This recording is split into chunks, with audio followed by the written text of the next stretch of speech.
G D A کی ترجمان اور مسلم لیگ فنکشنل کی رکن قومی اسمبلی سائرہ بانو نے آج قومی اسمبلی میں انکشاف کیا کہ جہازوں اور پائلٹس کی کمی کے باعث حج آپریشن متاثر ہو سکتا ہے۔ ایوان میں نقطہ اعتراض پر اظہار خیال کرتے ہوئے انہوں نے کہا کہ 777 بوئنگ طیاروں اور T-20 کے پائلٹس کو ابھی تک حج آپریشن کا نہیں بتایا گیا۔ جب پائلٹ پرسکون نہیں ہوگا تو پھر وہ کیسے فلائٹ آپریشن کر سکے گا؟ خدارہ یہ انتہائی سنجیدہ معاملہ ہے، اس طرف توجہ دی جائے۔ اس موقع پر انہوں نے مزید کیا کہا، آئیے دیکھتے اور سنتے ہیں۔ اسپیکر صاحب، ایک تو وزراء یہاں پر آتے نہیں ہیں کہ ان سے کوئی سوال و جواب انسان کر سکے، اور دوسرا اتنا افراتفری کا عالم ہے ملک میں تو ہے ہی، میرے خیال میں یہاں پر بھی کافی سارا وہ ہے کہ جو اسٹینڈنگ کمیٹیز جو ہوتی ہیں وہ بھی نہیں ہو رہی کہ یہ مسائل وہاں پر ڈسکس ہو سکیں۔ میں پہلے بھی بارہا اس مسئلے پر بات کر چکی ہوں، اور ابھی تو اس پہ کافی سارے پروگرامز بھی ہوئے تھے، اور لاسٹ جو ہماری پچھلے مہینے کمیٹی ہوئی تھی اسٹینڈنگ کمیٹی کی ایویشن کی، کہ یہ جو پائلٹس کی کمی ہے یہ تشویشناک حد تک بڑھ چکی ہے اور اس کے اوپر کوئی سٹیپ لے نہیں رہا۔ کل وزیر صاحب کا ایک بیان آیا اور انہوں نے پائلٹ سے ریکویسٹ کی ہے کہ 10-15 منٹ اوپر ہو جائے فلائنگ ٹائم تو ایڈجسٹ کر لیں، مشکل حالات سے گزر رہے ہیں، جان فشانی سے کام کریں۔ تو خیر ایک تو 10-15 منٹ کا وہ ایسے ویور یا وہ چیز لیتے بھی نہیں ہیں۔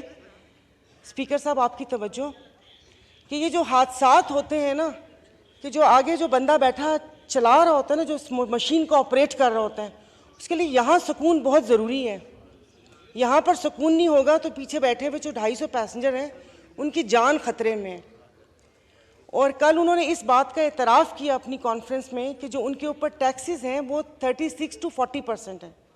اگر اپنے فلائنگ آرز دن رات فلائنگ کر کے پے اگر بیسک پے کو ملا کر 8 لاکھ آتی ہے تو وہ اس میں سے 3,80,000 روپے ٹیکس ادا کرتا ہے۔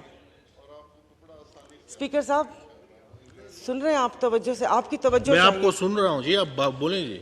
تو ابھی تک ان لوگوں نے نہ حج آپریشن کا بتایا، ان لوگوں کے پاس پائلٹس نہیں ہیں۔ اپریل میں جو ان لوگوں نے کانٹیکٹ پہ رکھے تھے 65 ایج ہو جائے گی اور وہ لوگ چلے جائیں گے۔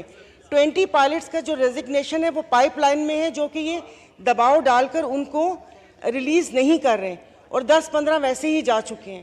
تو یہ سب 777 اور 320 کے جو پائلٹس ہیں جن کے ہزاروں گھنٹے فلائنگ آرز ہیں وہ گئے ہیں۔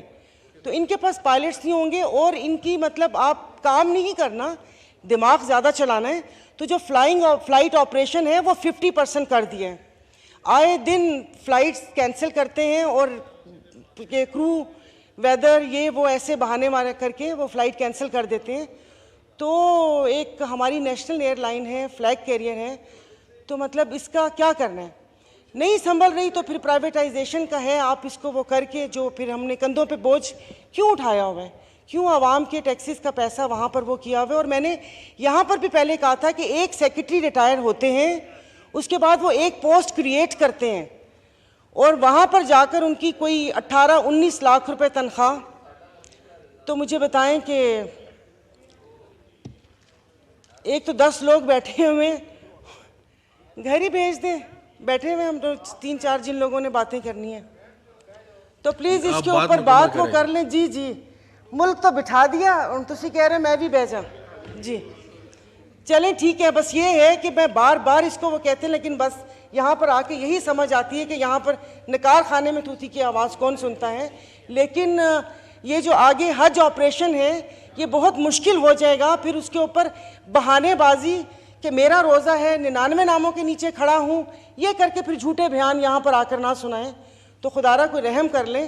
حج تو ویسے پہنچ سے باہر کر دیا، لیکن اب یہ فلائنگ آپریشن بھی نہیں ہوگا۔ شکریہ جی۔